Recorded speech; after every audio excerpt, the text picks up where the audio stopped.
Caz Smith, welcome to Over the Bonnet. Thank you very much, Mark. Now, Pleasure to be here. Thank you. Now, you describe yourself as an eclectic person. Very much so. How would that translate? It probably translates as in things that resonate with myself, with my heart, I follow. So writing poetry, playing the guitar, collecting crystals, meditating. I love tattoos as well, so there's that side of it. So it's just a mixture that makes up Caz, I guess. Okay, now you're talking about the more spiritual side, meditation. Yeah. How did you get into that in the first place? Well, that is a funny story. Yes, because my whole family joined an Andamaga, which was a meditation group. Wow. Or they were like a cult, Yeah, I they guess, were, yeah. when I was 13 years old. So Mum and Dad were quite hippie, so we lived on an acreage, and they joined this meditation group, and me and my sister just went along. But I can remember going to moon dances, full moon dances on the beach and stuff like this. They had very interesting friends, and Dad used to pick up hitchhikers and bring them home for months and stuff like that. But that was around the same time I turned vegetarian, which I still am to this day. So how would you describe growing up then with that sort of upbringing? Looking back, I wish I'd been more aware of how special it was. I wasn't I was just young and thinking, oh yeah, this is what we do. All the kids at school thought I was weird. They're those hippie people out on that property. My dad built a house out of stubbies, so actually out of stubbies, that he collected from the local pub. It's still there. The house is still there. Whereabouts? Up near Emu Park, Rockhampton Way. So, yeah, one of my school friends ended up buying it. So I haven't been there for years, but yeah, it was pretty special. He hand-carved the front door. There was stone pillars on each corner, stone fireplace. It was very special. What was it like when he was building a house of stubbies? Did you realise how different that was? Not really. Not until I think back on it now, and I think, wow, I wish they'd never, got rid of it, because it would have been great to have that now. But yeah, to me and my sister, it was just a pain, because he had all these stubby bottles that he wanted washing to get the labels off. And so we had to do that in big 44-gallon drums, and so there was a lot involved in it. How big was the house? Oh, geez, I don't know. Probably around your... 3-bedroom, 4-bedroom? Two bedroom and big open area, kitchen, lounge. Yeah, not real big. I reckon probably about 6 by 6, like a shed, square shed. How would you describe your dad then? Building a house of stubbies, how would you describe your dad? Well, Dad's Dutch, so he come over from Holland, but he's always been quite alternative. So he used to read tarot cards, and he's just got this very alternative taint to him, I guess. He's got long white hair, long white beard, wears a bandana. He used to race sidecars for years. So before we moved to Queensland, we were in Melbourne, and we were at the motorcycle track every weekend. So, it's from that to that. I don't know why we moved to Queensland and did such a big sea change from him racing sidecars every weekend to a hippie on 30 acres growing organic veggies, but that's, and joining an Andamaga. Well, that's a really interesting one. What was he doing in Melbourne before he turned He's north? A painter, house painter. Do you remember what he was like before he started the whole hippie journey? Yeah, I think his personality was very much the same, you know. But as a kid, you don't really sort of He was just delve Dad. much in. Delve much into or what his belief systems were and conversations him and Mum might have had that, you know, we've got to get out of the city and move to the country, and you know. But we did travel in a bus, so he had a big bus that he did up that we lived in while we were travelling up to Queensland, and on the back of it he had a big trailer with a couple of motorbikes in there as well, so, and Harleys. So my mum used to drive a Harley as well, or ride, I should say. So, yeah. Well, that was leading me to your mum. How did she fit into all of this? Mum was just mum. Isn't that funny? She's very, very good house, you know, like she always did a lot of cleaning and like was always very organised, but she worked as well. So, but you know, I think from, if I look at both of them together, I think Dad was the stronger personality of the two. Yeah. Was she Australian or Dutch? Australian, yeah. So yeah, where did they meet? In Melbourne, at a gymnastics club. So as the story goes, so they both did gymnastics, and yeah, I don't think he was long off the boat from Holland when they met. But yeah, my mum, my grandmother are all Australian, and my grandmother used to say that she actually, when she was a little girl, had met Ned Kelly, so she was around that area of Victoria. Around Glenrowan? Yeah, around there. So. What sort of stories did you tell you about that then? Must have been, were you interested? Yeah, I was. Yeah, you know, like before she passed away and I was a little bit older and like, had, you know, it was sort of like, Ned Kelly, like, really? What was he like, you know? And she's like, oh, he was a very nice lad.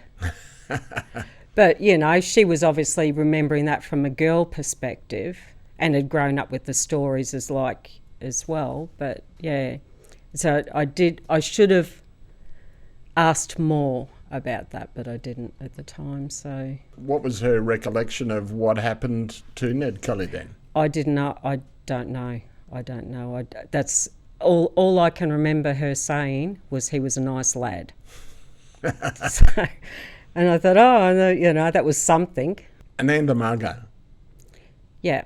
Must have been quite an experience to be involved with a sect, a cult, or however you want to describe it. Yeah, that was really, yeah, strange in a lot of ways, and meditation was quite new to me, so I wasn't, you know, like we'd all be sitting in a room all meditating and I'd be sitting there thinking, what are we doing? Like, I'm not, you know, I just wasn't really interested.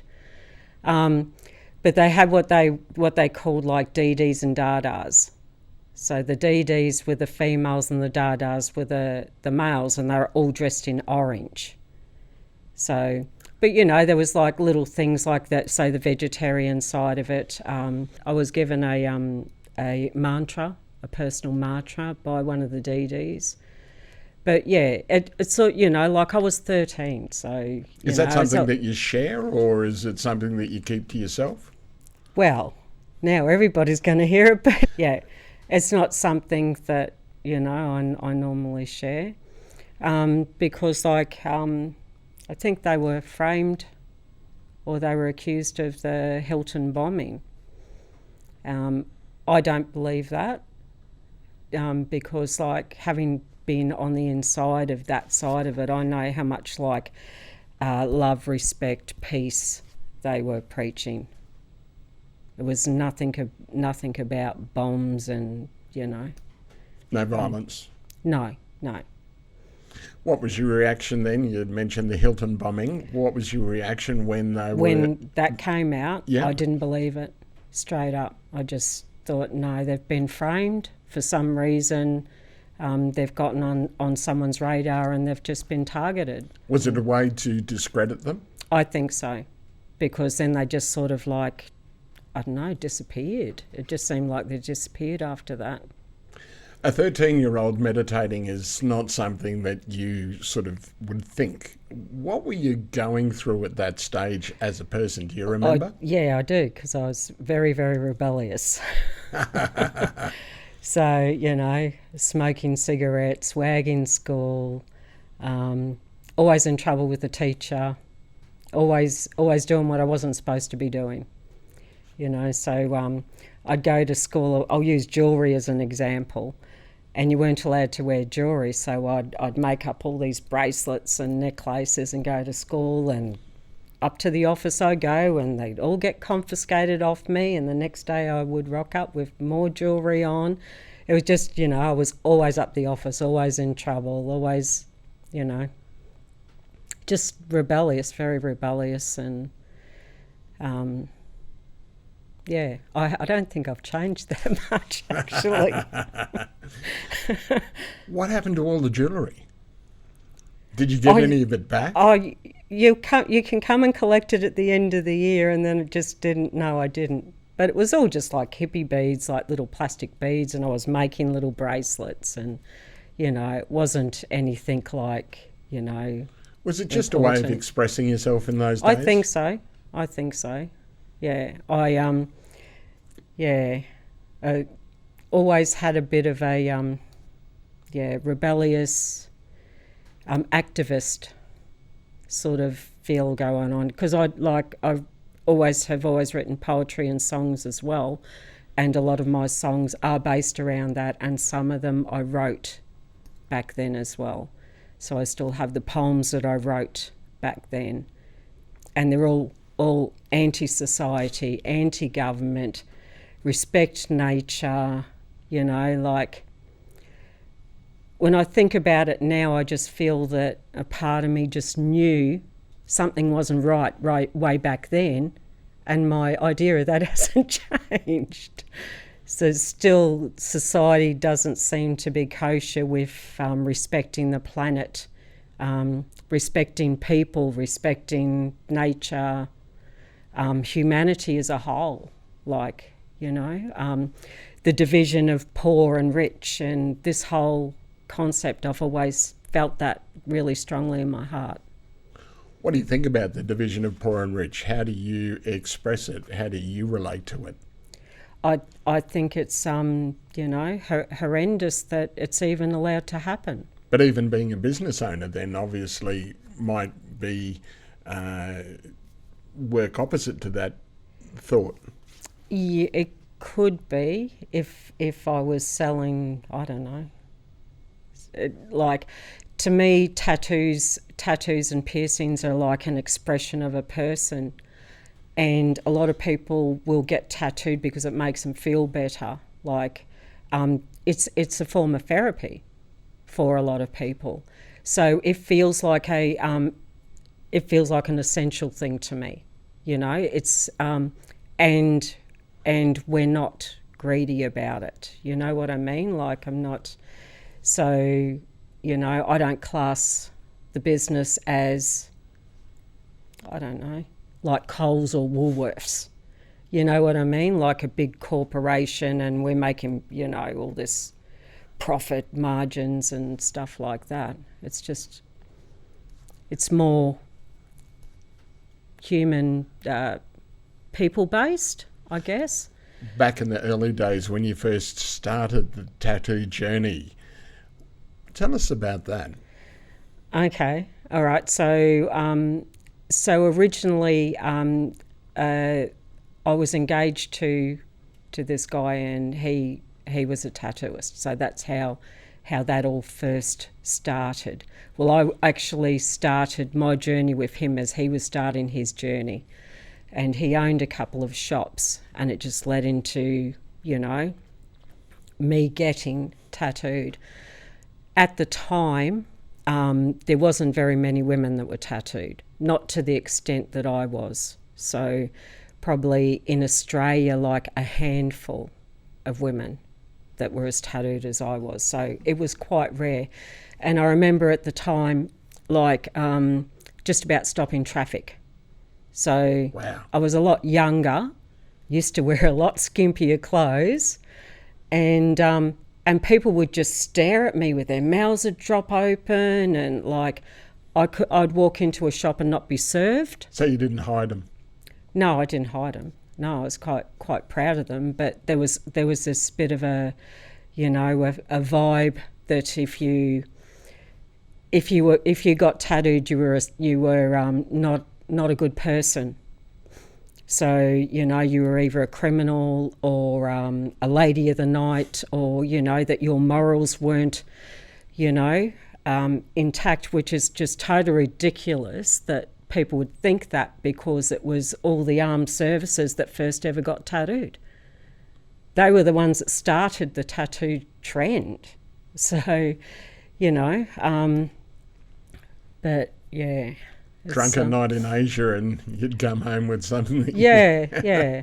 So, it's and I think, that the tattoo side of me embracing that so much is got to do with my rebellious personality. That, society doesn't really like this, well, I'm going to embrace it full on. I think there's a big part of me that is, you can't tell me what to do. I'm going to do what I want, and if you don't like it, tough shit. Part of how did you react though when you were getting stared at and refused service? And angry, very angry. Not when I was getting stared at, but if I walked into a shop and was refused business, totally ignored, I'd be standing there and people would come in after me and be served, and they would just blank me. The person behind the counter would just blank me, and I would get verbal. I'd be like, what the actual? What? Why? Are you ignoring me? And they would just keep ignoring me. Wow. And I knew it was my tattoos, At the time, I walk into another shop, and security guards would decide to start following me because I would be the one that would steal. It must be her. She's the one that's going to put something in her bag. Have you ever stolen? Well, when I was a teenager, is that part I might have done a little bit of shoplifting, but I'm a very honest person, So the fact that anyone would think that I would steal from them is quite insulting. And I remember, I was with my son one day, and he was only really young, and we walked into this shop, and he'd stolen something, and I didn't realise that he'd taken something, and the person in the shop come over and just your son and da-da-da, and I'm like, oh my God. And as soon as we walked outside, I just said to my son, I said, don't you realise that with tattoos and how I look, I got to try to be better than everyone else, because they expect me to be bad. There's this vibe or feeling that, that surrounds people that look a bit different, that they can't be trusted. And it's, in my heart, I wanted to go as much the other way as possible to prove them wrong. That, hey, no, you can be tattooed, you can be pierced, you can think different things and still be a moral, good person. So, yeah. What do your kids think of your tattoos? Well, I trained my son to be a tattooist, so he's a tattooist. Back in the early days when he was just a kid and he's growing up? No. He was in his mid-20s, I think. He's 40 now, so he's, and it was his choice. I needed somebody in my business, and I offered it to him first, and he said yes. So he come and learnt to tattoo. So now I want to go back to when you first started, because you were experimenting before you met the guy that was the tattooist. I believe that you'd some pen and a bit of ink. Oh, yeah. In high school. What happened there? I guess in high school I was probably with the gang. How every school has a gang, and we always lunch times, and we'd all hang together and all smoke cigarettes and well, we used to do a few little tattoos on each other as well, and it was just with the needles and the cotton and the Indian ink and just, tap tap as you do. And I had them like all over my forearm, and I had one which is underneath this here. But yeah, and I hid them from my parents for years. Well, they sound pretty cool. What did they think? Oh, Dad was horrified. Yeah. Mum was very, when I think I got to a point, I was hiding them, and then I got to a point where I thought, I can't hide these anymore. I'm sick of hiding them. And so I went to my mum and I said, I've got something to show you. And she just went, oh, go show your father. That's all she ever did about it. And I remember I went to Dad, and I thought, oh, have I really effed up here? I shouldn't have come out with this. But, I was sick of hiding it. So, and Dad just took one look at me, tears welled up in his eyes, and he just said, get out of my sight. Really? Yeah. And that was it, which is unusual because Dad always had something to say. But in that case, he was a bit heartbroken. And conversations that we've had about it since, he, to him growing up in Holland during the Second World War, he viewed it as a mark, that you didn't put a mark on your body because then belief system that he carried around that. Yeah. But now he's proud of me, so. Because that's what I was going to ask. As you really developed and got more and they got classier. Yeah. So what was his reaction when he started to see more? Well, because I was so heavily tattooed so early on, and it was, rare amongst females at that time, I was on TV, I was in magazines, interviewed and in the newspaper and all this sort of thing, and it started to become like a bit of a status symbol. Yeah. And then, when I'd go to Mum or Dad, I've got a new tattoo, and they'd go, oh, that's nice. It went from them being horrified to, oh, yeah, whatever, And then when it ended up being, my business, which I didn't even, aim for that to happen, it just sort of fell into my lap. The steps just went that way. So, yeah. I'm interested that you've gone from being a pariah, for want of a better word, to a little bit of notoriety. Yes, yeah. How did you react to that? Well, I think, I don't know, it's like people class you as a bit of a novelty. Back then it was a bit of a, you were a bit novel. But I can remember, I was interviewed, so I went to a tattoo show, and I was wearing very, very skimpy gear, and I was interviewed and filmed from one of the news stations in Rockhampton. And then they had these ads on the TV about their news, and they used to put little snippets of all these different, and they had my bum on there for on the screen for months. I was on and I'm like, oh, and I'd be out and about, in town, and someone would go, oh, you're that person on the news, and I'd go, no, I'm not. It was, no. Whereas, I guess I didn't want to yeah, that's me. I was a bit more no. It was only my bum though.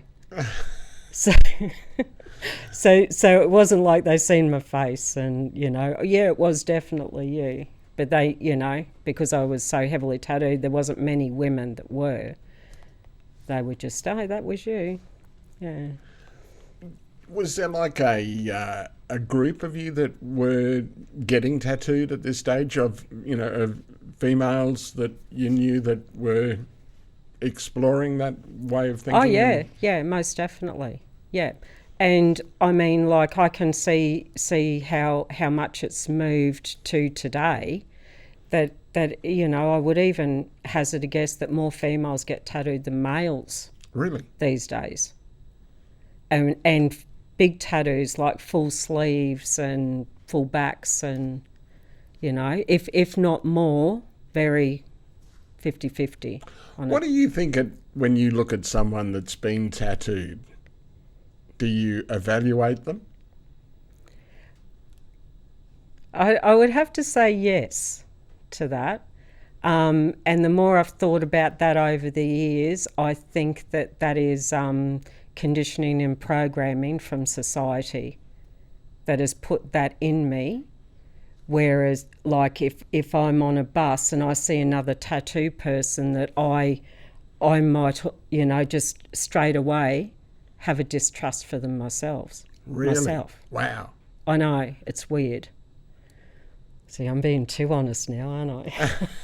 Well, it's... But yeah, and you know, I don't know, and I know that me more than anyone, I know that it's just the outside. It's nothing to do with what they are as a person inside.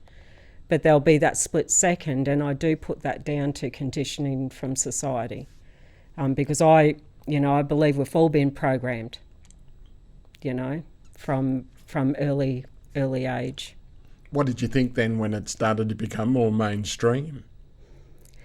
Yeah, I liked that. I did like it, but a part of me was like, oh, you know, like this secret little, you know, that, I don't know, a bit of the specialness of it sort of went away. It was good, it was becoming more accepted, but it's like, you know, say you have a favourite band, and you're there on the ground floor, and you're the first one that was supporting them, and all of a sudden they really take off, and you're like, hang on, I was there first. You know, like I know them, and I was there first, and, you know, like that sort of feel to it, I guess. What about yourself? Is there more to come? Do you need more tattoos? Is it addictive? It is addictive, and you can never have too many tattoos. Is there then... But it's not a bad addiction. Oh, for sure. But is there somewhere where you won't tattoo? Somewhere where I won't. Yeah. Well, I wouldn't tattoo my breasts, so, you know, like, so what you can see here just on the chest area there is probably as far as I would go there. I wouldn't probably go like on the stomach area as much, and that's quite popular now. A lot of women are getting under the boob, like chandelier style tattoos there. I've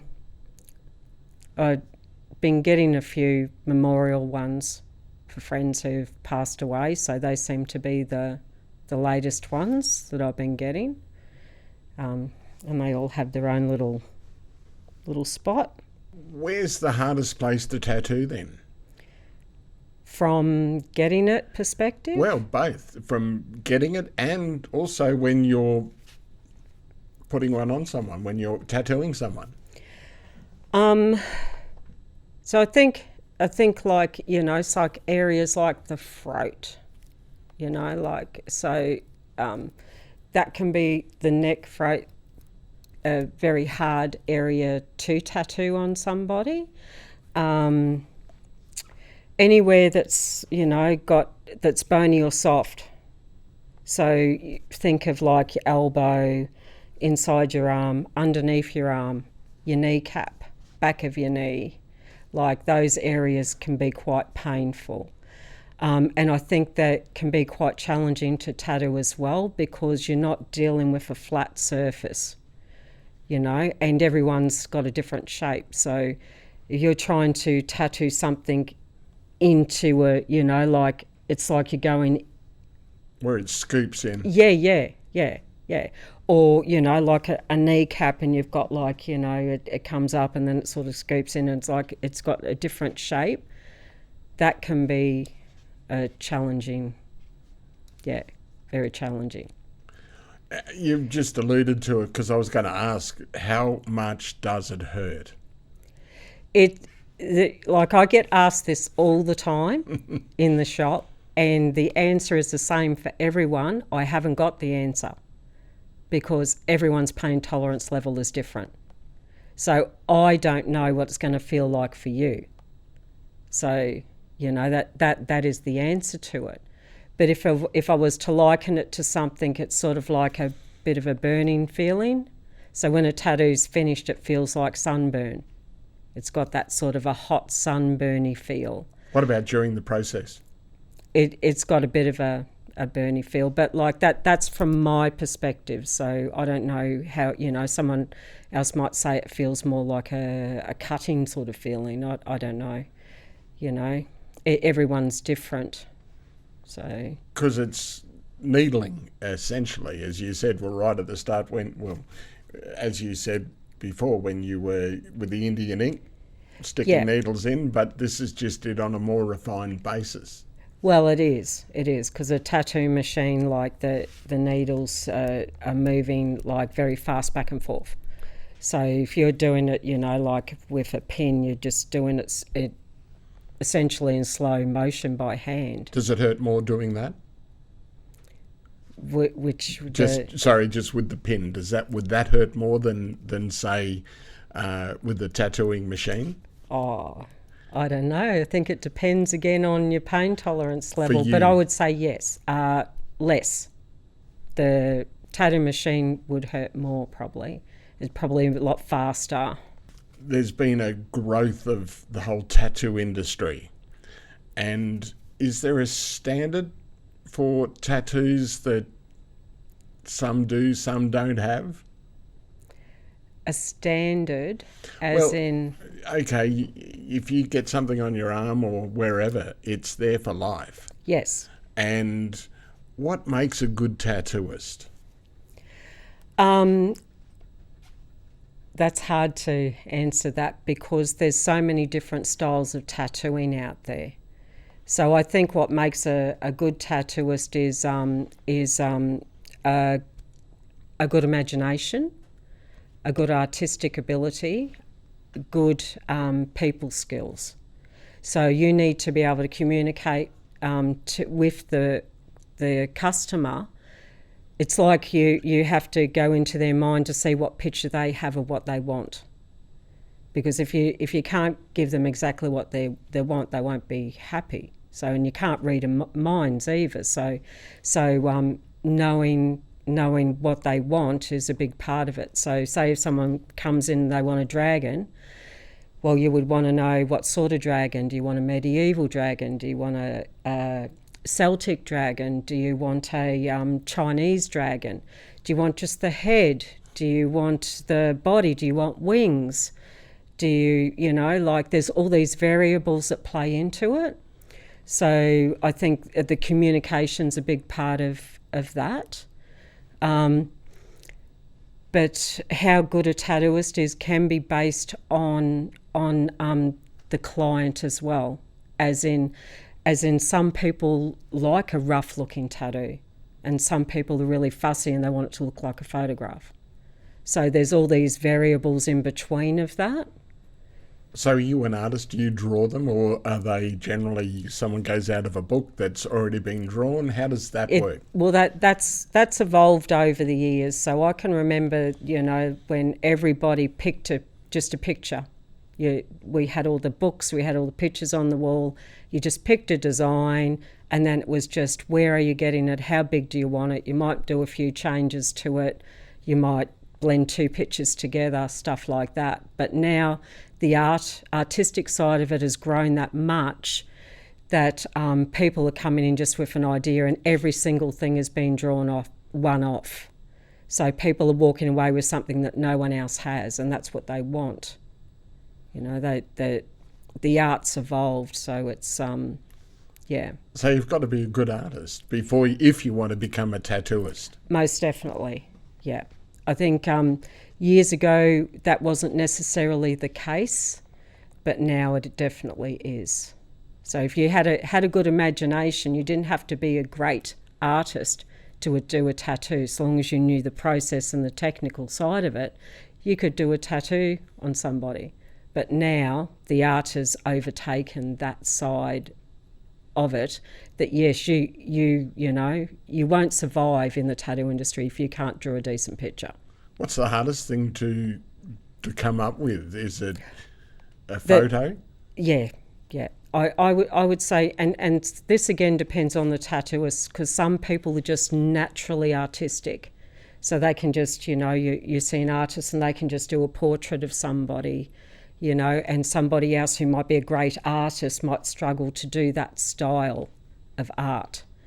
But I would say that, like, to me, I think that doing a portrait of somebody's like baby or their mother or father or something like that, you can't muck something like that up.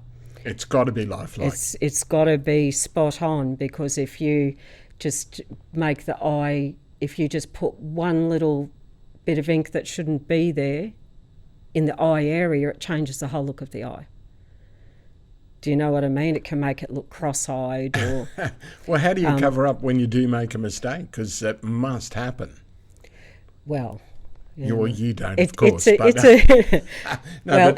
a in the moment, case by case thing, is what you would do. But like, I personally have never done a portrait because I've never felt that confident to do a portrait. So it's knowing your limitations with where you're at. Yes, yeah. Not everybody does that though. You know, some people will jump into doing a portrait when they just shouldn't. But anyway, you know, I don't want to make it sound like they're the best tattoos are done by people who can do portraits, because there's so many different styles. Like there's full colour, and to, you know, like my arm, for instance, not everybody can get a good colour saturation like that in somebody's skin. What makes a good colour saturation then? It's the tattooist, their technical ability, you know, that they actually have to have like a bit of knowledge of the person's skin, how, you know, the technical side of it, like how the hand movement, how deep to go into the skin, all of these factor into, you know, a good tattoo. You've got a lot of colour on one side, no colour on the other. Well, just straight colour. Yeah. Do you plan to colour both sides? Is that something that's going to evolve? I haven't ever thought of it. To be quite honest, I hadn't even really planned that. Yeah, I did intend to get some more on this side though. So, and it was going to be in the black wash, so I guess, yeah. So that's what you call it, where it's just sort of a green colour, it's a black wash. Well, it's meant to be black. It's sort of, the black fades.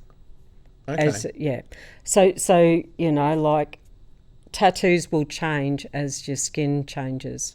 So they will change as you age. So, what have you learned over your time? You say they change, tattooing is changing. What's the biggest thing that you've learned? It's gotten easier for people. So I guess it's like any industry. The pioneers and the people who started off had to do a lot more than what the people do now. I mean, like years ago, we had to make our own needles. You made your own colours. If you were doing a stencil for a tattoo, you would have to draw the tattoo, then you would have to stencil it by hand, whereas now you've got machines for that. Oh, really? Now you can buy all the colours pre-made. Now you can buy all the needles pre-made. So I think there's a lot of knowledge that's been lost, which I think most industries could say that, like machines have evolved and, you know, it's changed.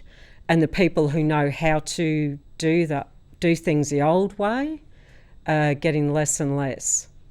The styles also, you must notice a big change in styles. Yeah, there's been years of fads. So like Yeah, tribal was a big one for many years.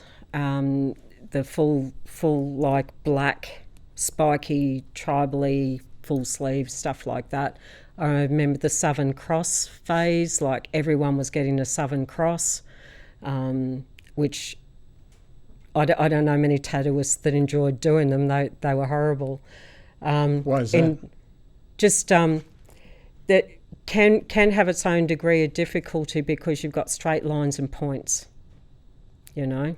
So you've got to really know where you're going with that needle, not to overlap, and to make a nice point, nice straight line. Especially if they just want the outline of it and not coloured in. So that you know, there's a degree of difficulty to it. Infinity that has been a big one just recently. A lot of people have been getting the Infinity. The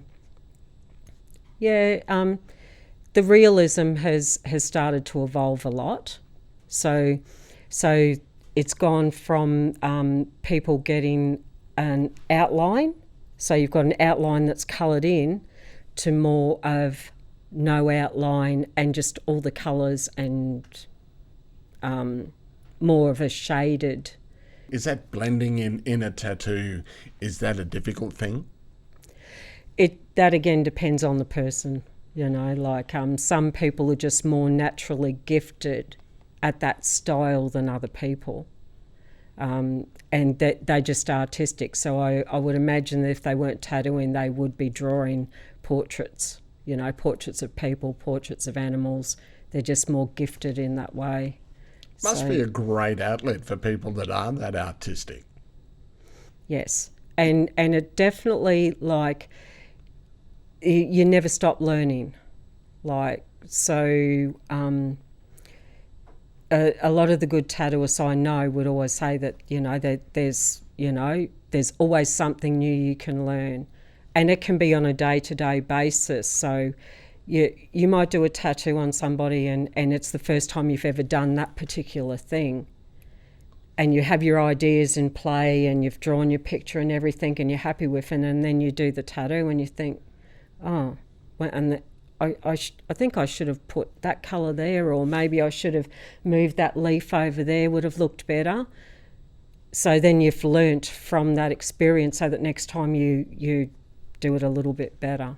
Is most of it stencil or freestyle? Most of it I would say is stencil.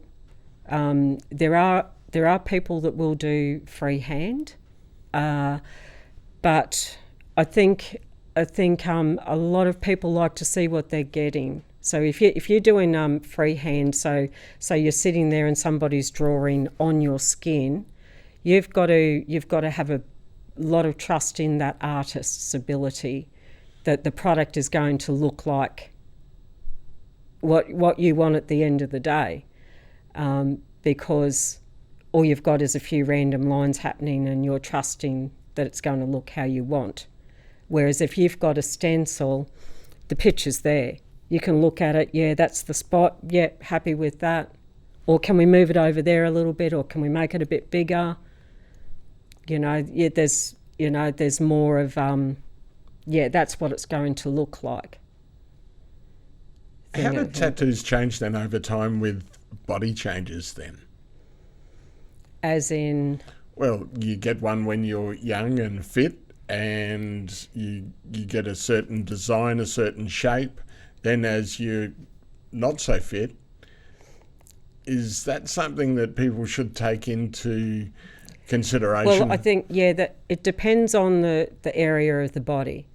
So if, you know, like, probably isn't an obvious example, if you were a young girl, and you intended to have children, you probably wouldn't get a big tattoo on your belly because you're going to stretch it out of proportion, you know, because the skin changes.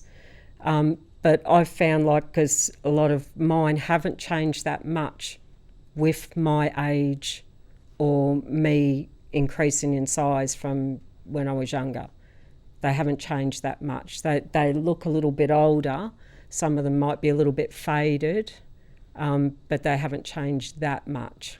Is it something that you go back and polish up a tattoo that may have faded? You can, yes, you can. Does that happen very often? It does. Not a great deal, but every now and then, like somebody will, that they'll be like in their, 60s or 70s, and they go, I got this tattoo when I was 18 and just want it redone. And you re-outline it and colour it, and it's like a brand new tattoo. Is there just as much work when you are redoing something? It can have its own degree of difficulty, because say for instance you're trying to rework something that is a face. So it might be a face of an animal. I'll use a tiger as an example. So you've got a really old design that you can't find the picture off anymore. So you can't look at the picture to go, oh yeah, that's, because it does spread a little bit, so it's not as sharp and defined. So you've really got to tap into your, okay, that's a nose. Oh yeah, I can see that's the mouth, and so it can be very difficult to go into an old tattoo and try to make it look good.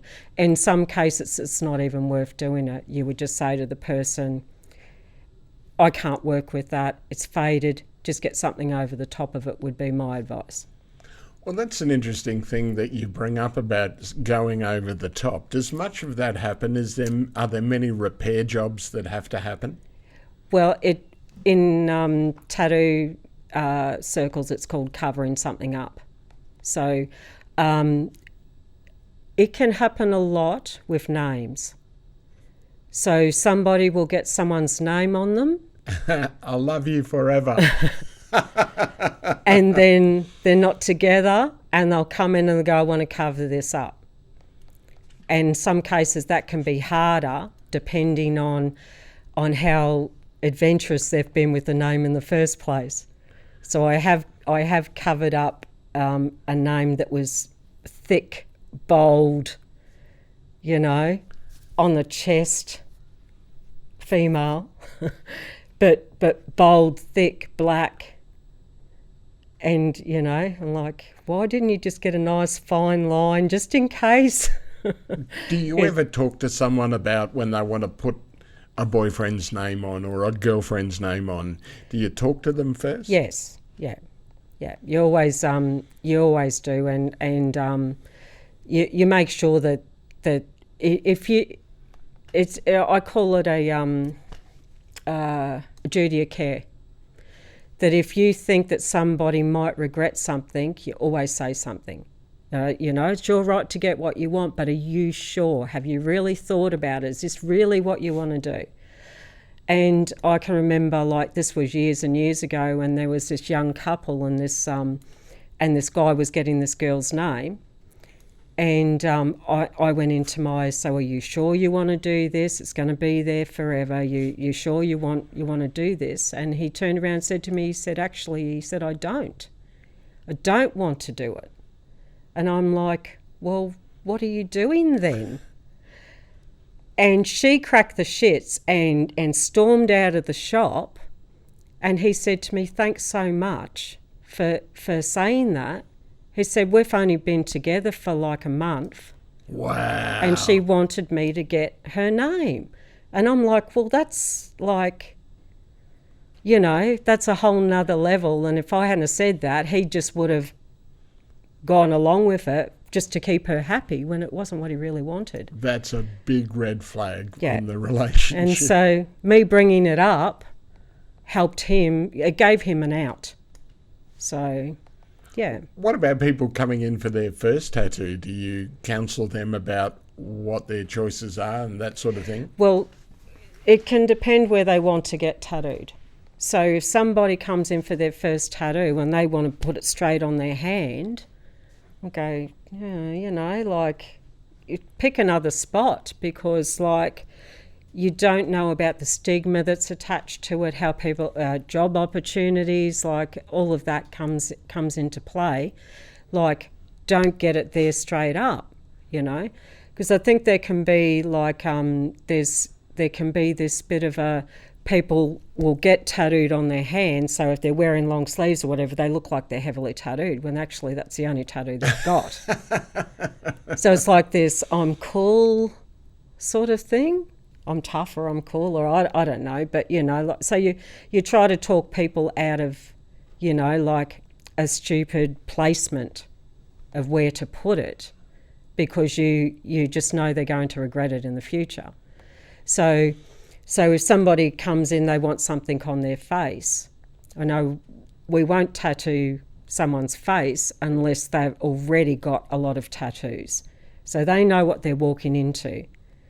But if they've got one tattoo, say on their arm up here, and then they come in, I want a tattoo on my face, you go, oh no, I don't think so.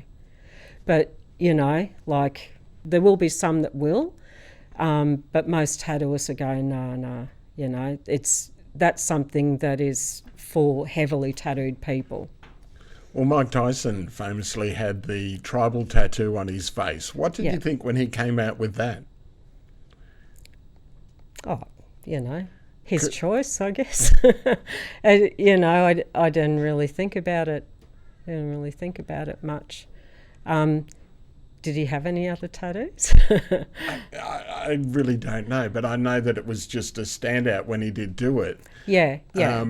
But I mean, like in New Zealand, and the Maori people have been doing it for a long time, and there's a lot connected with that. Like I think they call it I wouldn't like to try to pronounce it in case I insulted somebody, but like they have the ones on the chin. Yeah. It's been around for a long time, that sort of thing. It's a fad that, as you say, comes and goes. What about people that are, as you say, wanting to look a bit tough? They'll get that one on the hand that 20 years from now, if it doesn't remain mainstream. Yeah. What do you say to people that have got them and go, wow, what do I do now? Well, that you can always get them lasered off.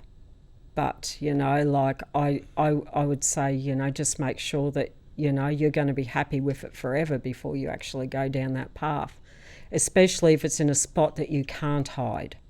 Where's the most common spot these days? Common?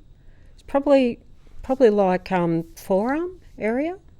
So the top of the forearm there, or the bottom of the forearm there, around the wrist area.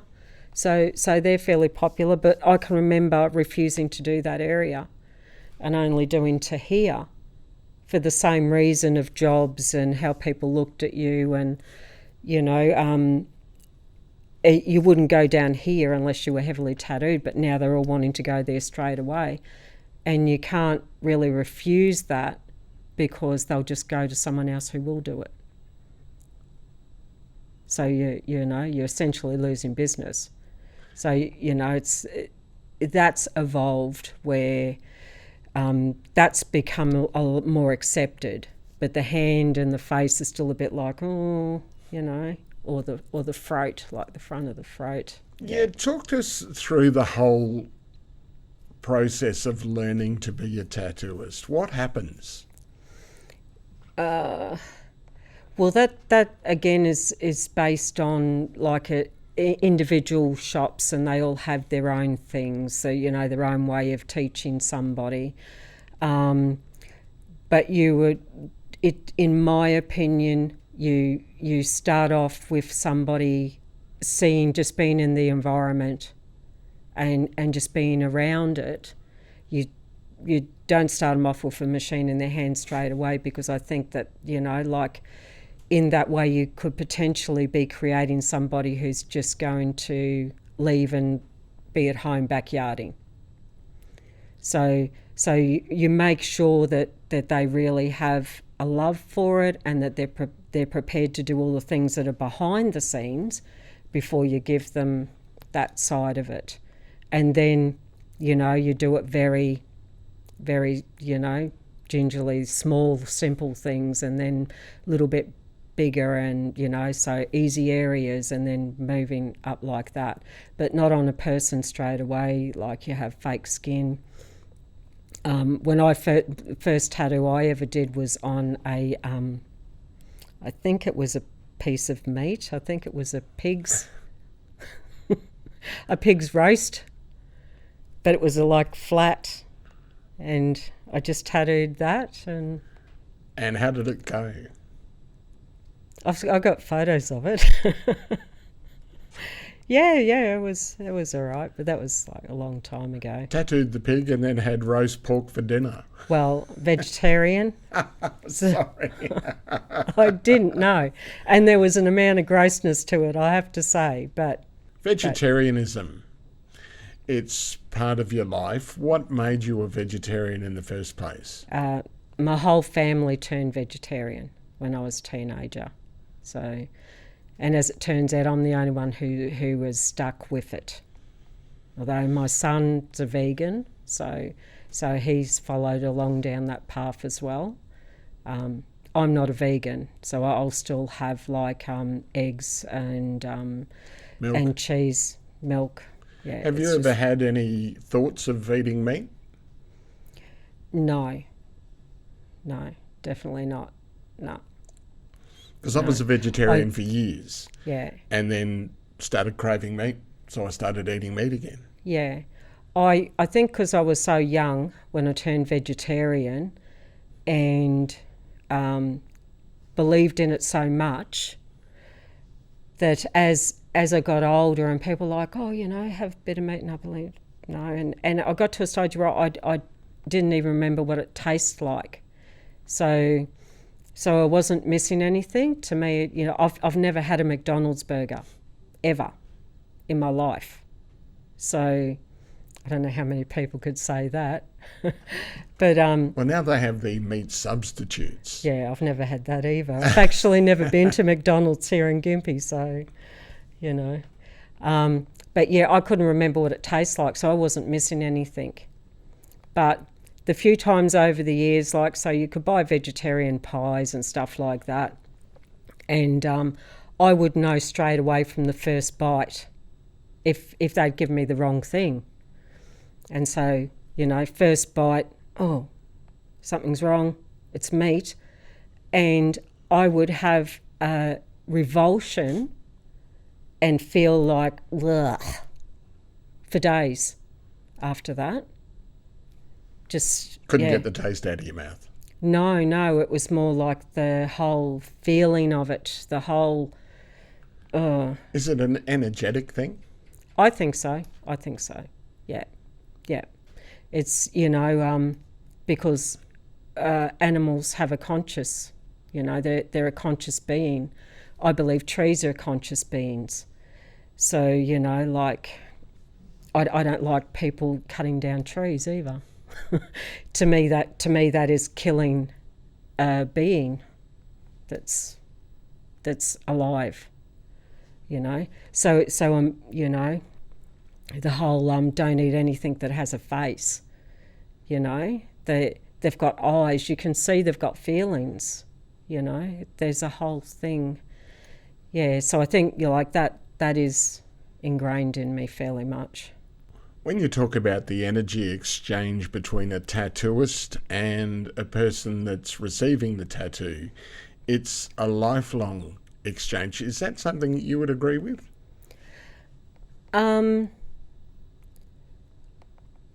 That's hard to. I think there is. I don't know if I would say lifetime, but I mean, I will remember a tattoo, but I won't remember the person. So if they go, hey, how you going? Oh, you tattooed me, and I go, oh, did I? And oh yeah, and we'll go in conversation, and then I'll remember them from the tattoo. They remember you because the whole time that you're doing the tattoo, you're looking at that one area and the tattoo. You might look at them occasionally, but they're focusing on you for that whole time. So they're watching you, and it's a totally two different experience. As in that way, so and I think it's the same with doing a piercing as well. So I don't remember people that I pierce because to me it's just that little moment, but they remember because of their experience. That whole time they've been there, they've been looking at me and focusing on me, and So I'll pierce somebody and they'll be staring in my face the whole time, like, can be unnerving. But yeah, I think there can be like a bit of an energy thing that happens. If somebody starts to feel ill, I'll pick up on it. Like so it's like you're a part of. You can pick up on what they're feeling a little bit. If they start, if they're calm and they're handling it, you can feel that. If they start to get antsy and they're not handling it, you can feel that as well.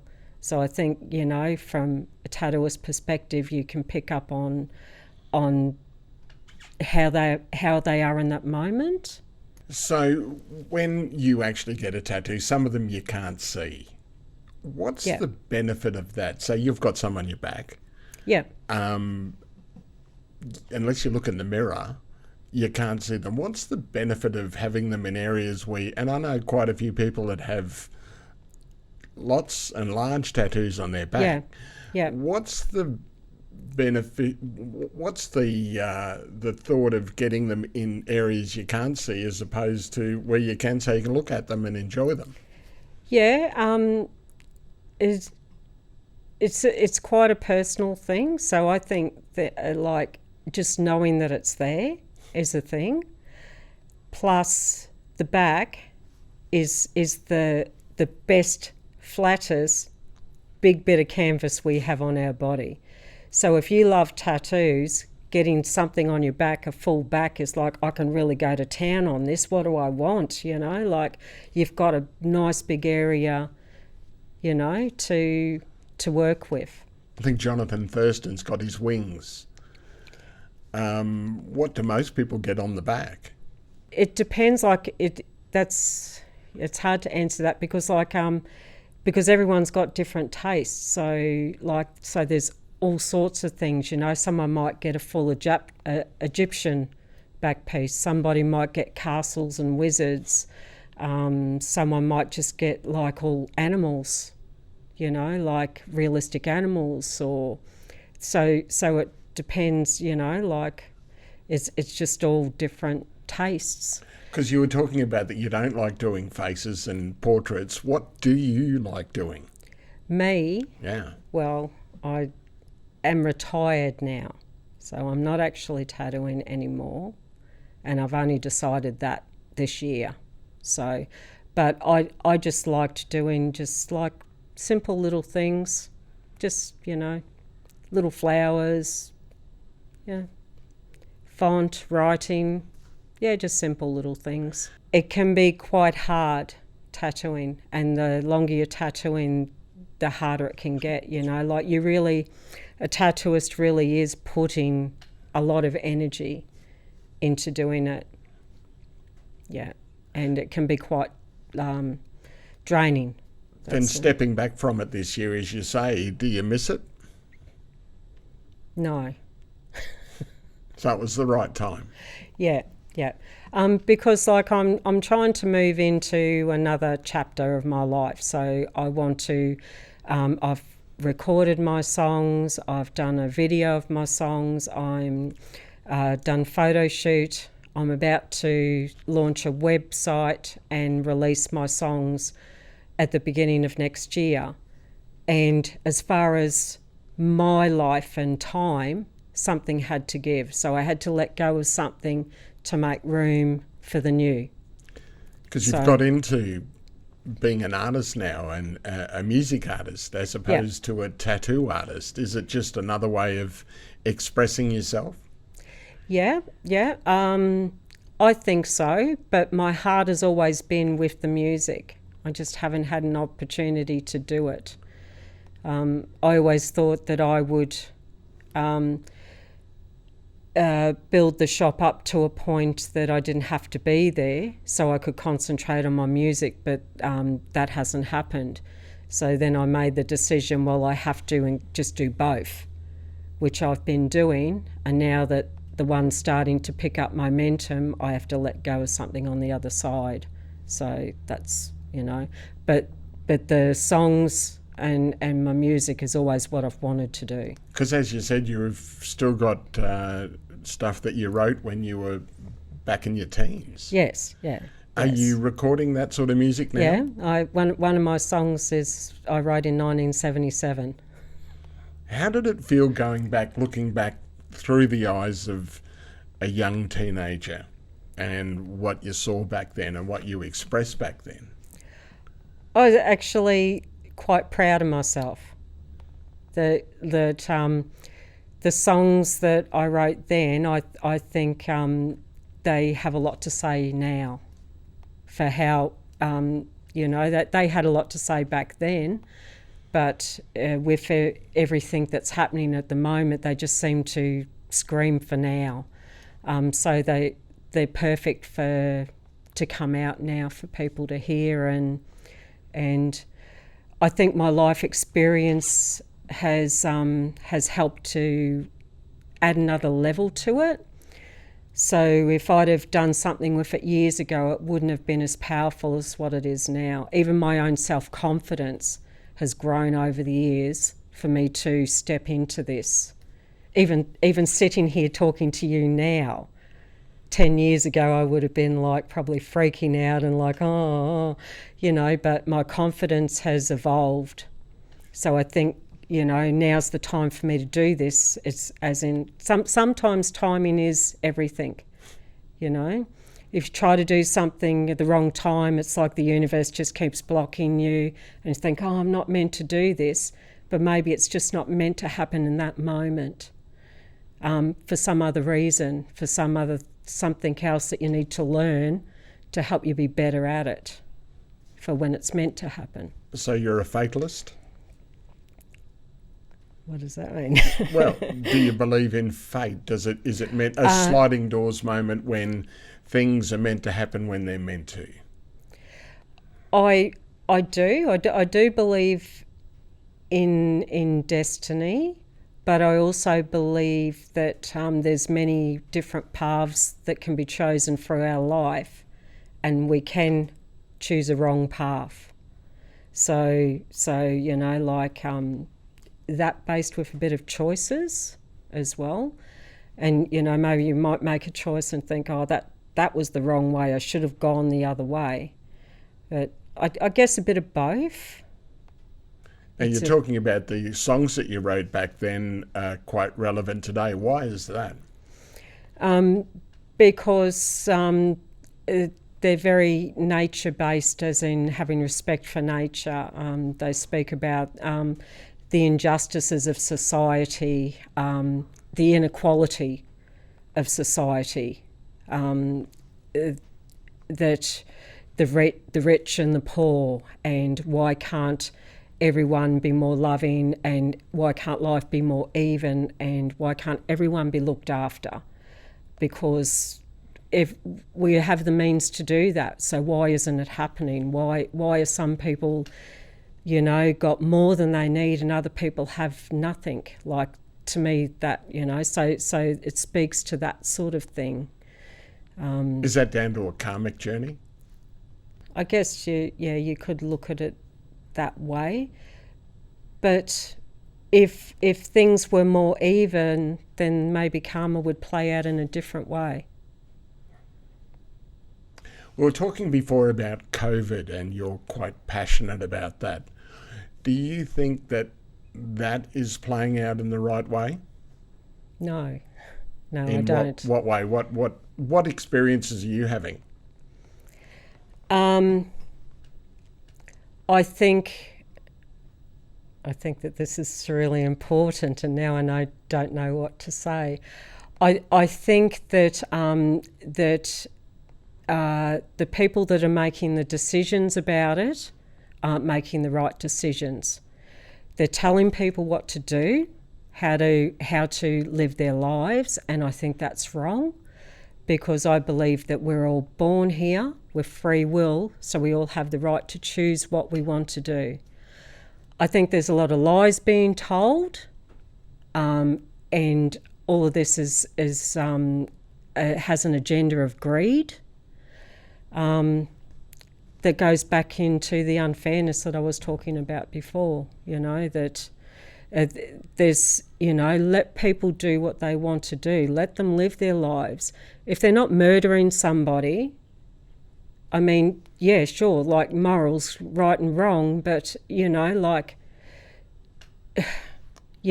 know there has to be some rules, some regulations. So I was thinking about this just the other day. So driving a car. So we have rules based around getting a license, driving a car.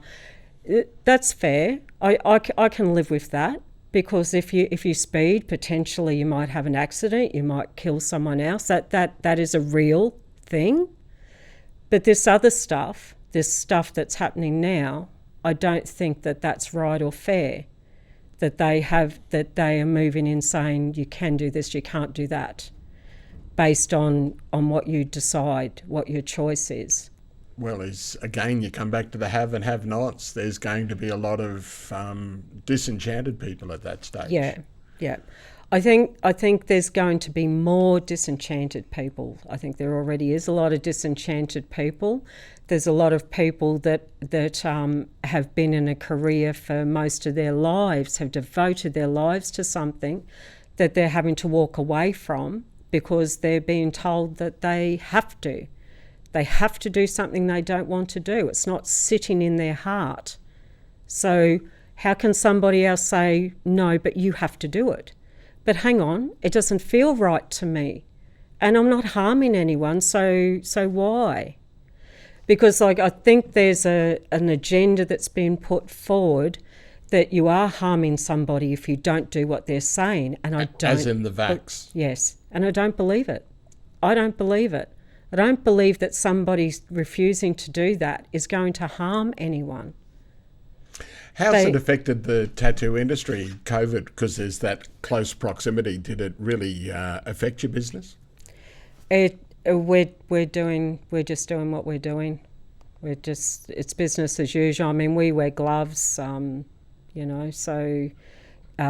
we have a lot of knowledge of cross-contamination and all that side of things. We have to do what we're doing.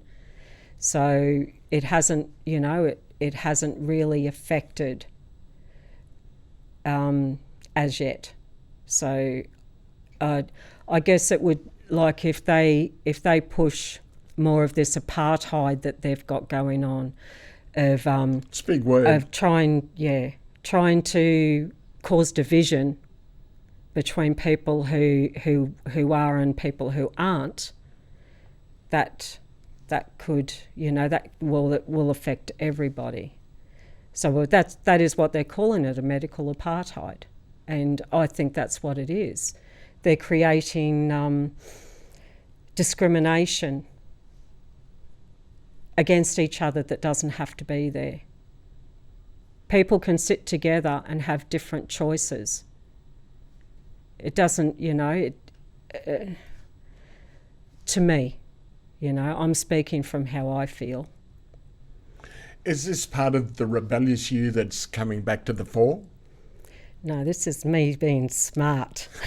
I had to put that in there. But yes, so I am somebody, don't tell me what to do. I'll make my own choices. I always have. And I'm certainly not going to let, some politician tell me what to do, who I've never trusted my whole life. Ever. Never ever trusted. So why would I trust them now? Well, I don't believe that what they're doing is right. Because there's been a lot of unhappiness in the business people just here in Gympie. Yeah. And it's not just in Gympie that you were telling me about. No, it's worldwide, and it's a lot. I don't think a lot of people realise that there's a lot of people that feel the way that I do. A lot. The media doesn't portray it, and if anything, so the FB place, as soon as you try to state your opinion, they take it down. So anyone who's trying to speak their truth is being censored. But yet if you're on the other side, they're allowed to say whatever they want. So people are only really getting one side of the story. They're not seeing the side that I'm seeing because I'm looking at the other side. I'm not just looking at what the TV's telling me. I'm looking at and talking to people that are having, like adverse things happen to them. We have them in the shop. They come in all the time, and everybody knows somebody that this has happened to, that's happened to, without going into individual cases. And I'm not the only one that is hearing these stories. Has decided to turn off the news and stop listening to propaganda and start really listening to their heart. And what it's saying is that I don't think that this is about a disease. I don't think it is about a disease. What do you put it down to then? Some sort of agenda of control. So the medical apartheid, is it a culture of fear? It is fear that they're trying to instill in people, because if people are afraid, they're weak. If people are afraid, they'll do what they're told. If people are afraid, they won't stand up. It's the amount of fear and stress and coercion that is going on around this is just criminal. Everyone needs to start looking at the world through love. Love. Just keep spreading love. Not this it's like this evil little monster sitting over there, like ruining people. Why? Do you think it has a chance? Control, that's the only thing that I can think. It's that they're trying to put something in play and I don't like it. If there are a lot of people or enough people rebel against what's going on, do you think it will change what's happening with, say, you're talking about you want more love in the world? Do you think that will eventuate? Do you think it's possible? Yes, I do. Because if I don't believe that, well, then I'm back in the fear. I'm thinking fearful thoughts again, and I don't want to think on that level. The more of us that believe that love will conquer, the more hope there is for humanity. If your grandchildren were to ask you the hope for humanity, do you think that they have enough hope, your grandkids and your kids? Because it's the next generation that's going to be affected. Yes. I'm going to, in my own way, try to educate them what I feel is right. I mean, it's not up to me what their parents choose to teach them, but, I will, try to, make them appreciate the simpler things in life. I want to end on a lighter note. I want to ask you about Sebastian. Yes. Tell us about Sebastian. Okay, so Sebastian is my snake, and he's 14 years old, and he's huge. So he's a big boy, but I've had him since he was about 2 weeks old. Wow. So my son gave him to me as a present, and he's quite the character. I'm probably not your typical snake wrangler because I don't have one of those snake hooks, and I don't try to force him out of his enclosure or anything like that. I open up the doors and I just leave him open, and if he wants to come out, he can come out, or he can just stay in there. I mean, I had his enclosure open for about 3 hours yesterday, and he decided he didn't want to come out. So Yeah. So he was just in his tank, just What's chilling. What's his personality like? He's quite funny. Like he's very quirky. He's very gentle. So I can put my hand in there and just stroke him, and he loves that. Like he just like it's like patting a dog. I can see in his face that he likes it. I know people. Oh, it's just a snake, but you know, he's been with me so long. I can tell. I can tell if he's antsy, if he's hungry, if he wants me to open the tank, when not to touch him. What does he do if you do touch him and he doesn't want to be touched? Hisses. Like, shh. That's a warning. Have you been bitten? Yes, several times. Several You times. didn't take the hint. Well, no, because he didn't really hiss back then. I think the hissing sort of has come in like in the last 3 years or so. Yeah. But yeah, the last time he bit me on my finger was just before Christmas last year, actually, and that was my fault because I didn't check where his head was, and I put my hand in his tank and he latched on straight away. And yeah, that was quite a good wound that was. Yeah, do they bite hard? It's a python. Yeah, very, very quick, extremely quick. So almost quicker than the eye can see. He'll have already bitten, and it's done. So other times he's bitten me, I haven't even known, because he'll bite like 3 or 4 times in a row. I haven't even known that he's bitten certain areas until like, oh, there's a bit of blood there, or he's bitten there. Whereas this last time, it's like his level of intelligence had risen a little bit, and he knows who I am. He knows me better than anyone because I do everything for him.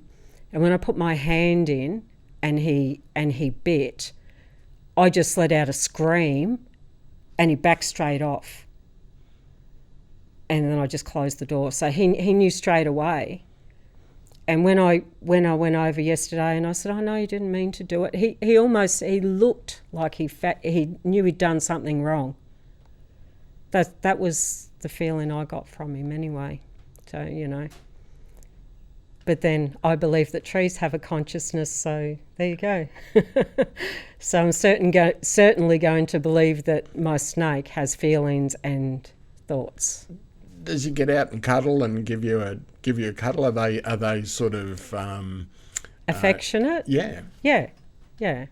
Probably not so much now because he's so big that like if I were to hold him, I need to have both hands and hold him, and his head's right down there and his tail's right down the other direction. But when he was younger, he used to like cuddle into me and go down my top and squeeze onto me like a cuddle. He'd squeeze me. Yeah.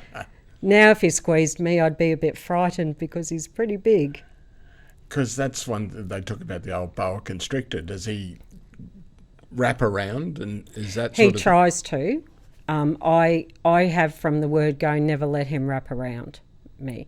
I've let him wrap around my waist, but you see, like some people, they'll let their snake go around their neck. I've always never let him do that. So as soon as he has tried to go around my neck, I've just pulled him straight off. So that's just something I've always done. I know you've got a snake and you've got a python, but are you afraid, or have you been afraid of snakes at all? I have, but not now.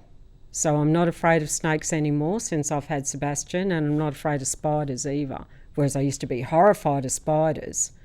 But now I can actually, I'll reposition a spider outside. I don't like to kill anything, but I'll, grab a spider and put him outside rather than the Caz from 15 years ago going, get rid of it. It's going to crawl on me in my sleep, What now is it, just familiarity?